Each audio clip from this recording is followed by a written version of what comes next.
So why MSU? That's the question I posed. And I think there's a number of reasons. One is the incredible scope and scale. So if you're a university president, I think of any university, you want to have impact. You want to be able to make a difference. And Michigan State University, with 50,000 plus students, 10,000 plus faculty and staff, is really a place where you can make a difference. And I think people are making a difference every day. There's great opportunities here. So, I talked about impact. One of the biggest things that we do is provide economic impact. We do that in a number of ways. We do that, of course, by being one of the largest employers in the region. And we do it by the spending of our students, faculty, and staff in the region. And we do it, of course, by the research that we perform, because that brings in dollars to the region as well. And I'll talk more about that in a second.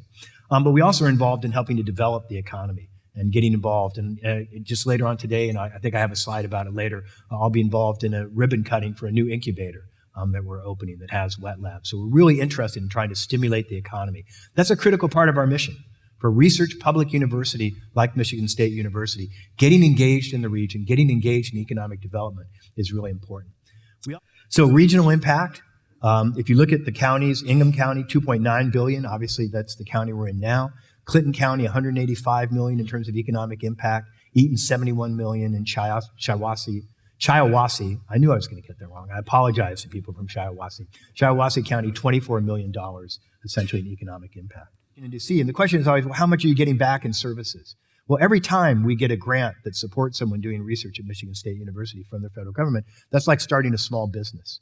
If you get $250,000 a year for a research grant in biology, for example, you're going to hire people to help do that work, technicians, people for your lab. You're going to buy equipment, hopefully from local vendors every time you can. So that adds to the economy, and it's really important. As all of you know, MSU is the pioneer in land grant institution, so that's been proud. But over the years, we've modified Extension a little bit to expand the scope of what it does. So now it's involved in health. Now it's involved in ensuring safe food. It's involved in helping ensuring strong communities, support for businesses, supporting, as we said before, food and agriculture. The Extension mission is growing. It's growing, and I think we're really proud to be involved in it. I talked about research, and if you're like me and you led a research university before and were at a premier research university previously, these numbers are really important. So the number you see is our total research expenditure. So in 2008, it was about $350 million. It's now going to be over $700 million in 2018. That's a fantastic set of numbers. That level of growth is really impressive. So FRIB, the Facility for Rare Isotope Beams. Diane mentioned it in her introduction. This is a $730 million facility. It's funded by the U.S. Department of Energy Office of Science.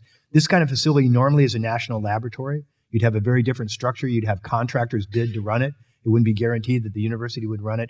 This is very unique to have had the Department of Energy site this facility right on Michigan State University and allow us to manage it for the Department of Energy. It's very unique. It means jobs in terms of its construction.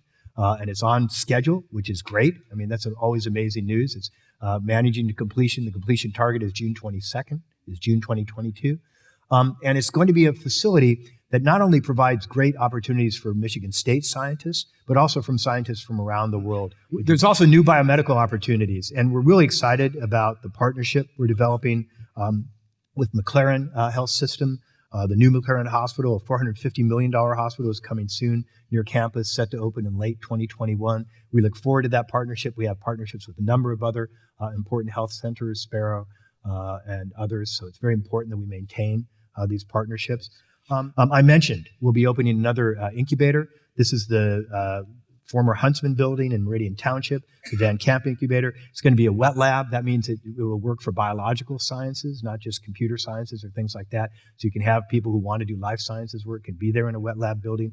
And it's part, again, of providing opportunities for small companies that are coming into Michigan to begin to grow and thrive. That's what these incubators do. We incubate these companies for the future. Priority. So what have I been focused the most on? And that's been on trying to build a safer, more respectful and welcoming campus. And I'm not going to reiterate, the news stories recently. I think you know the challenges that MSU has faced. I think we've gotten some definitive information recently in terms of the OCR report that came forward, in terms of a report from the Department of Health and Human Services. I think those are providing blueprints for me on things we need to do to make the campus safer.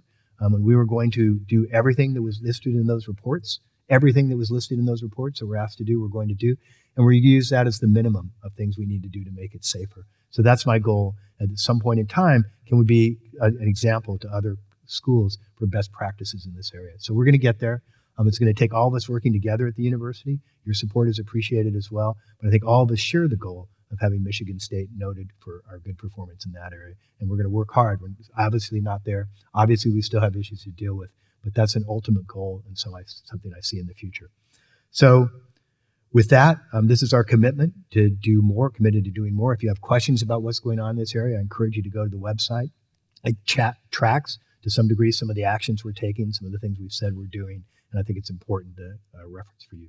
So I'm going to close, say thank you very much, and go green! Go!